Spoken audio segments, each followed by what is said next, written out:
Pandora and I are enjoying the last of the autumn together by walking through leaves and sniffing bonfires. This is the first year I've been able to pass a horse chestnut tree without throwing a stick at it. Pandora says I'm maturing very quickly.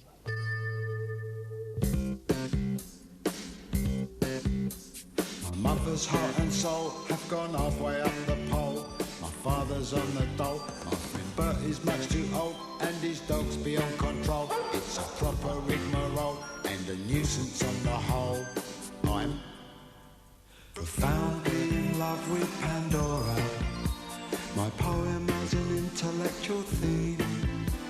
The tenderness with which I adore her goes all bouncing in my dreams. I often lie in bed and wonder, why are we here? My father says we're here to have children, but now that test tubes can give birth, I think his answer is a bit irrelevant. But I don't want to have my tonsils out. I haven't got tonsillitis. You are having them out. You've been on the waiting list since you were 5. 9 years.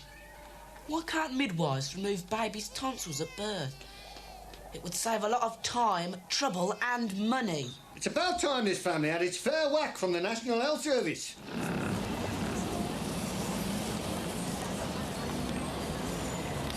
Don't see why you have to have new pyjamas and a dressing gown. You're only going to be in hospital for 4 days. My old dressing gown's got Peter Pan on it, that's why.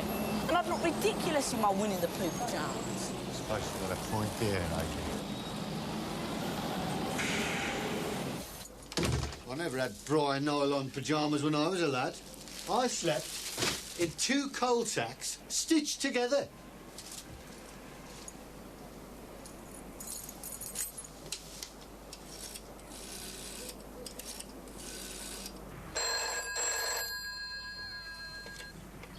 Mrs. May Mole? It's Adrian. Oh, hello, Adrian. How are you, Gran? Well, I've had my old leg all back, but it's not bad. Is it true that Dad slept in a nightshirt made out of 2 coal sacks when he was little? No, it most certainly is not true. There was flour sacks. So I now know that my father is a pathological liar. I can tell you, Adrian, he never went without his home comfort. Anyway, can you get off the phone now, love? I want to polish the receiver. All right. Bye, Grandma. Ta-da.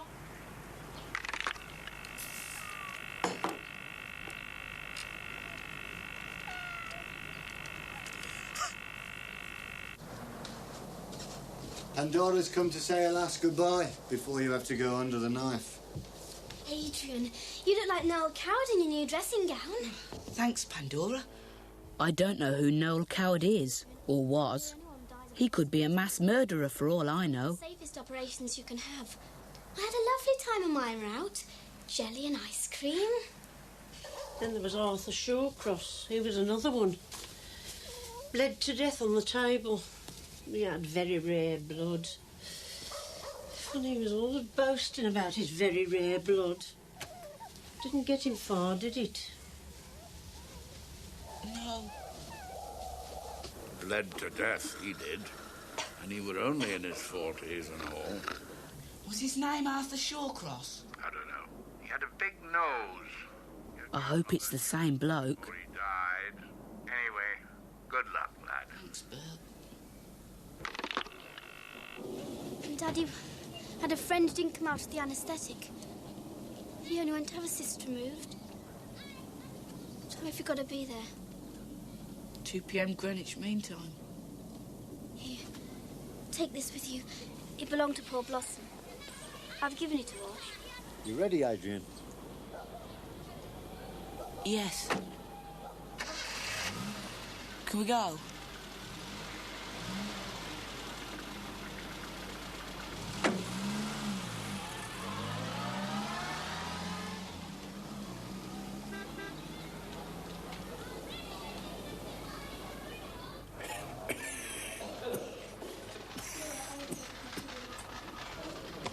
I'm starving, and the Chinese nurse has just removed the last of my food. He's supposed to be pretty good. Say, I'll be out in a couple of days.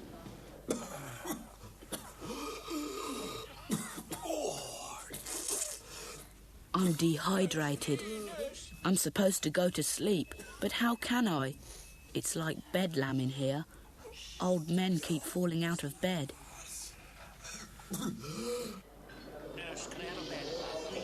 I've just been woken up and it is only 6 o'clock. So why couldn't they let me sleep? And why doesn't my mother come?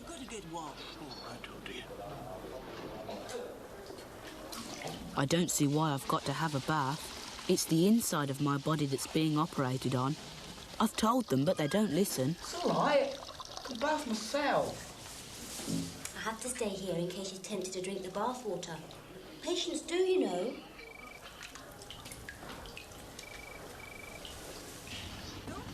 My mouth's completely dry. I shall go mad from thirst. Well, you're dressed for the part, love. You look like a lunatic. Mum, look after my diary for me, will you? But promise not to look at it. Promise. On the dog's life.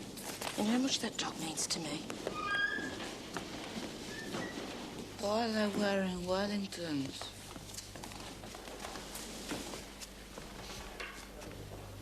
They have to wear them to keep the germs in. Or out, I forget which. Now be a brave lad for your mum. But why rubber boots? There must be loads of blood on the floor of the operating theatre. No, but let your injection take. That's it. Mum, who've come for me? Mum.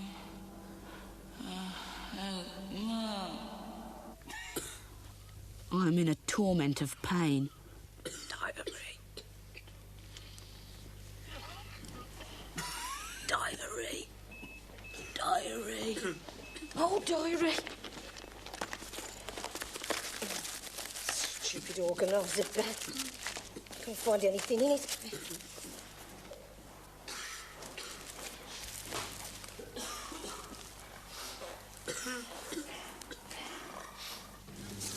Good afternoon. Ah, there he is.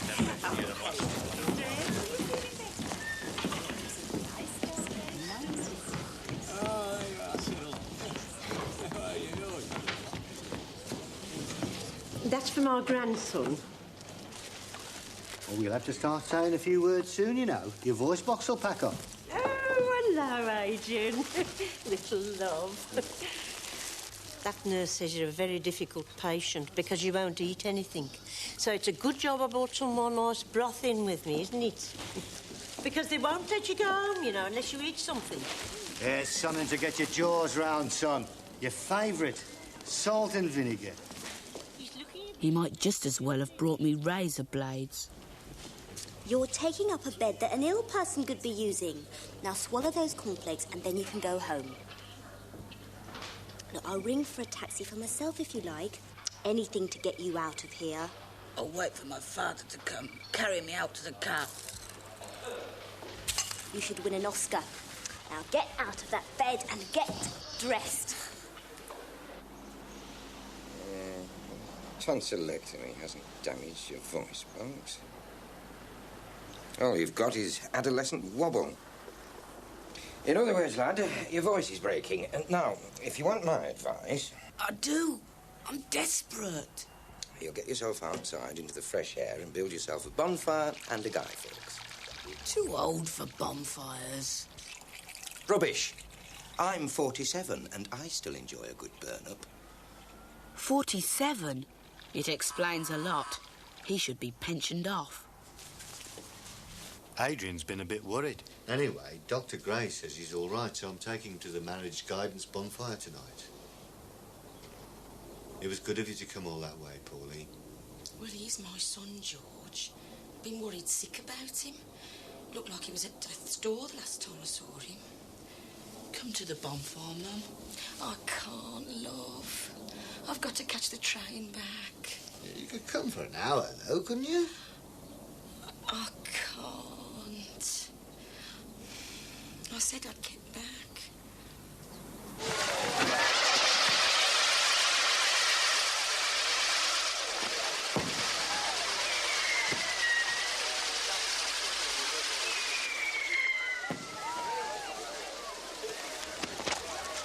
you burning those magazines? You could have given them to a children's home or something. Well, I wouldn't want them to get into young girls' hands. They don't bear feminist analysis. My apologies for the explosions. These are Indian firecrackers. They're much more louder than the English ones. Do you know that some irresponsible people are still having bonfires in their own back gardens, despite warnings sent out by Blue Peter and the media? Your mother's having a good time. Shall I remind her about the train? No, don't bother. Well, I'm going to help Mummy with the hot potatoes. Are you coming? No. I feel like looking into the flames. Adieu. Adieu. I really got Barry Kent before. I put a banger right behind him. You should have seen him jump.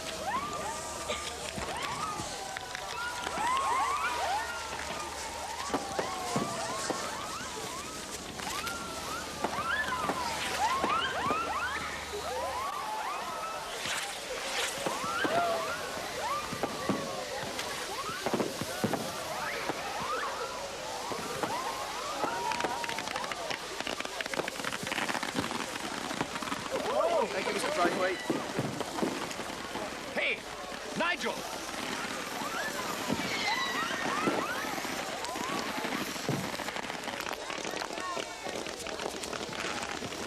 Well, I didn't think I'd be at a bonfire party tonight. But to be watching other people through train window. Oh,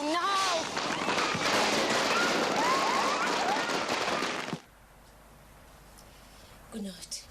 Thanks for the party. Good night. Good night.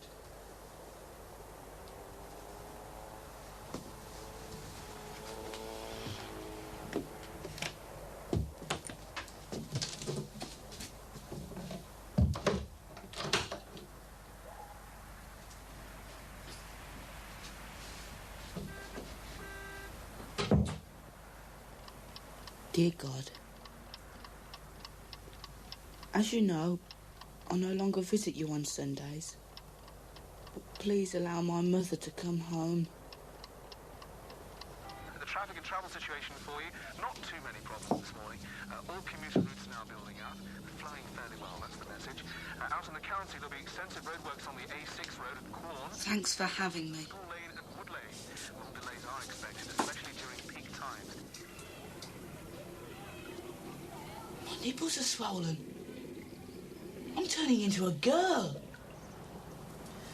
Nipple swelling is commonplace in adolescent boys. They usually get it about the age of 12 and a half or so, but then you're physically and emotionally immature. How can I be immature? I've had a rejection letter from the BBC. In fact, I'm taking you off my list. Don't ever darken my surgery again.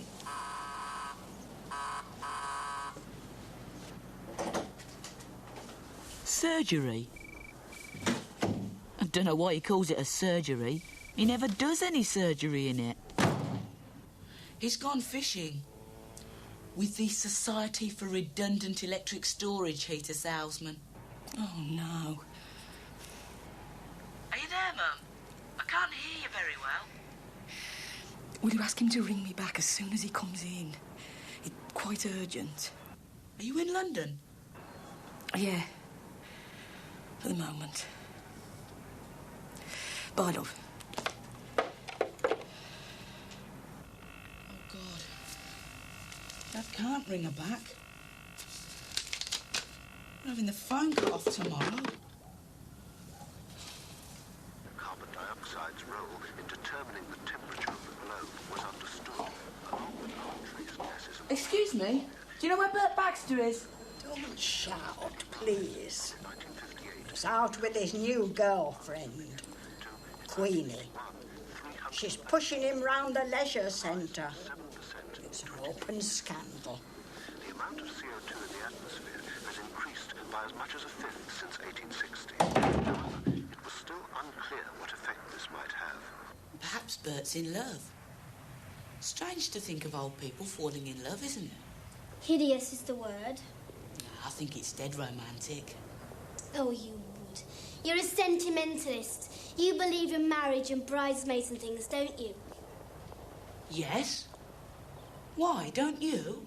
Certainly not. So you don't want to get married? No. I'm going to Oxford and I'm going to have a career.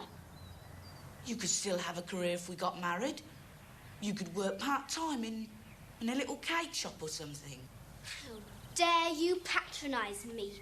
Do you think I want to spend the rest of my days washing your foul socks and then putting on my overalls to stand behind a donut counter? I only said... You only said a lot, Adrian. My God, you're as sexist as the rest of them. The rest of who? Mankind!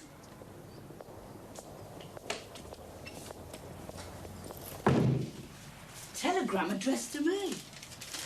The BBC, I'll bet. Nah, my mother.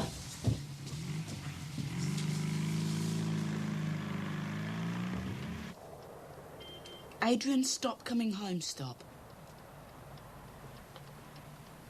What does she mean, stop coming home, stop? How can I stop coming home?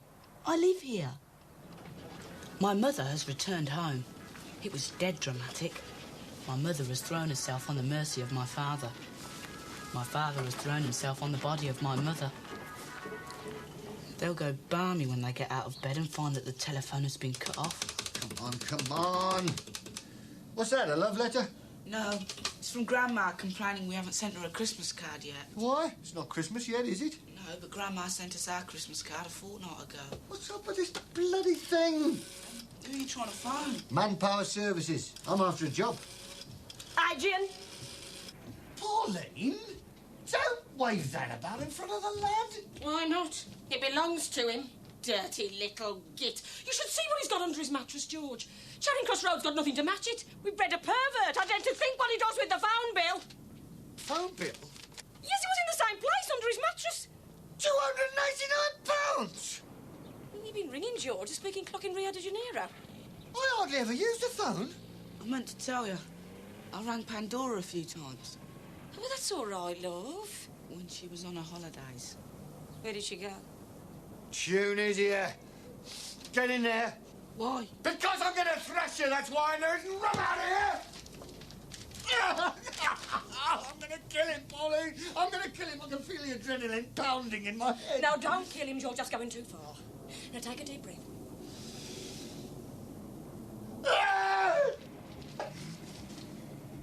Sit! Why did you do it? I wanted to talk to Pandora. I wanted to talk to Pandora. I wouldn't mind talking to Raquel Welch. I don't phone her up, do I? You don't know her, George? That's because she lives in Hollywood. And I live in England and I can't afford the phone bill, that's why. And how long have you been reading mucky books? I don't read them, I only look at the pictures. It's the pictures I'm worried about. £289.19. And there'll be 40 quid for reconnection. And a deposit of £40. How do you know? GPO woman told me. She rang me up yesterday. That's £369. No, George! No, don't, George! No! It'd be a better punishment to make the tight-fisted sod cough up some of his building society savings. Now I will never be an owner-occupier.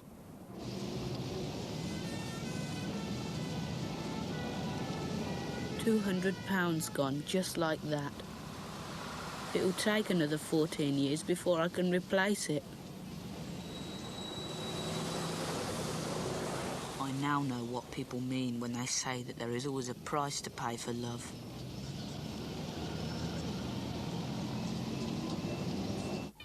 £190, £195, £200. So anyway, I got so's I couldn't stand Bimbo anywhere near me. Treated me like a sex object, Adrian. And he cut his toenails in the living room. Well, I mean, it's not romantic, is it? It's a toenail flying around. Anyway, I'm very fond of your father. And I miss the dog as well. I notice she doesn't mention me. Waste of money, Christmas card. Still, thank you all the same. I don't expect I'll be doing much celebrating of the festive season. Stuck in here with a lot of malicious old women. That is except for Queenie. She's all right. You're still friends, then? Oh, we're more than friends now. I'm engaged to her. Look, we got our names on the same ash tray. So you're getting married, then? Yes. That's what engaged people do. Well, aren't you going to congratulate me? Congratulations, Bert. Here, give us a push, and I'll take you to meet Queenie. She's trimming the boxy tree. Oh, it does look nice. Look at it. Now, I'll just put this nice little bauble on there. Oh, that looks lovely. Oh, my tree. Talking to yourself again, you daft old bag. Hello, darling. Oh, you must be Adrian. I recognise you from Bert's description. Yeah, I didn't tell him he was so handsome. Not handsome, a runt. Oh, take a notice. It's only his way. Yeah, I know. Anyway, it's lovely meeting you. Thank you, Mrs. Queenie'll do. Wakey, wakey! This is Adrian. He's come to see you. Well, say hello. Is he going to sing for us? Of course he is, if you want him to. I never sing. Not in public. Oh, but it's Christmas. Sing us a carol. You might earn yourself a bob or two, lad. They've all had their Christmas bonus. Here we go for a little run. There you are now. Quiet, girls. Adrian's going to sing.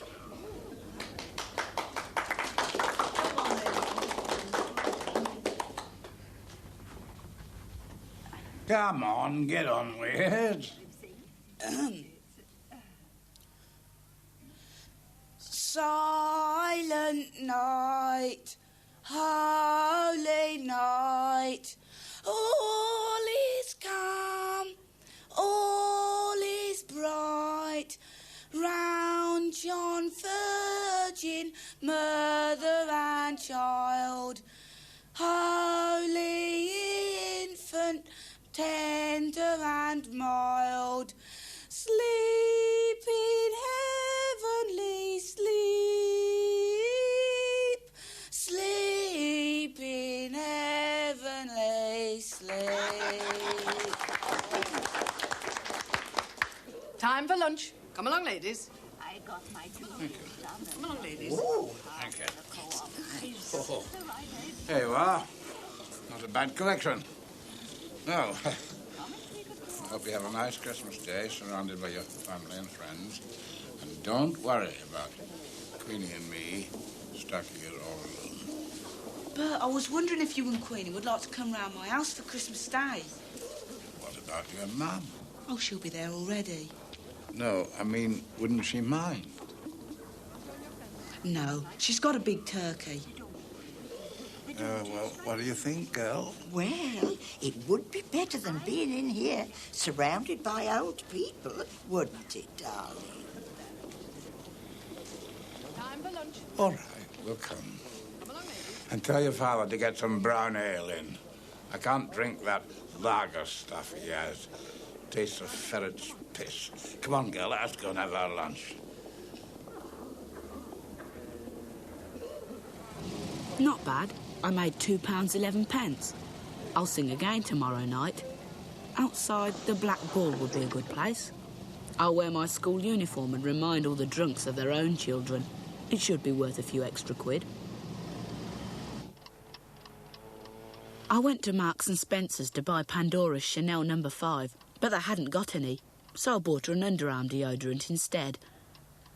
I badly want a racing bike for Christmas. It's time I was independently mobile.